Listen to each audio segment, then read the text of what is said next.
મોટા વરાછાથી ચીકુવાડી જતા પુલની બંને સાઈડ પરના માર્જિન વે પર ભારત સરકારના સ્વચ્છ ભારત મિશનને સફળ બનાવવા જીવના જોખમે લોકોને જાગૃત કરવા હેતુ Surat civil defence Amroli division દ્વારા સફાઈ અભિયાનનું આયોજન કરવામાં આવ્યું।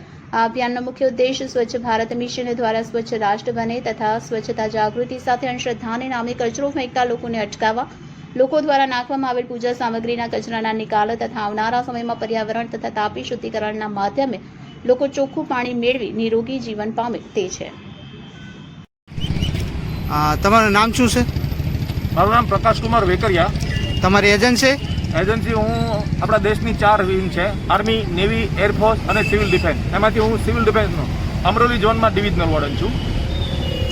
અને તમારો હેતુ મારો છે આજનો ભારત સરકારના સંકલ્પ ઉપર સ્વચ્છ ભારત મિશન જે અમલમાં મૂકવામાં આવ્યું છે એને લઈને સ્વચ્છ સુરત તથા સ્વચ્છ રાષ્ટ્રના હેતુથી અમે લોકોએ આજના દિવસે આ અઘરું અને એક હાર્ડ વર્ક અમે લોકોએ પસંદ કર્યું છે કે દેશની અંદર જે કોઈ વ્યક્તિ ન કરી શકતો હોય, કે કોઈ સંસ્થા ન કરી શકતી હોય, તો તેના આધારે અમે લોકોએ સુરત મહાનગરપાલિકા, ફાયર, 108 અને સિવિલ ડિફેન્સના તમામ વોર્ડનો સાથે, તમામ ડિવિઝનો સાથે લઈ અને આ સફાઈ અભિયાનનું આયોજન કર્યું છે અમે લોકોએ। આ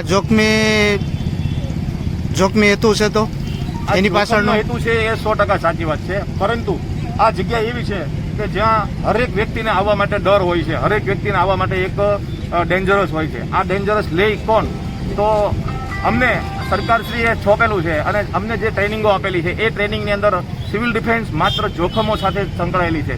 flood, fire, building collapse, earthquake કે પછી વોટેવર કોઈ પણ જાતના ડિઝાસ્ટર હોય તો ડિઝાસ્ટરને લઈને અમને લોકોને આ રૂટીન જેવું લાગ્યું અને અમે સમાજને એવો એક મેસેજ પણ આપવા માંગીએ છીએ કે તમે અહીંયા જે ભગવાનની છબીઓ, ભગવાનના મંદિરો, આ ભગવાનની ચૂંદડીઓ જે ઉપરથી ફેંકો છો ને, આ ફેંકવાનો મતલબ કચરાપેટીમાં ફેંકવા જેવું છે।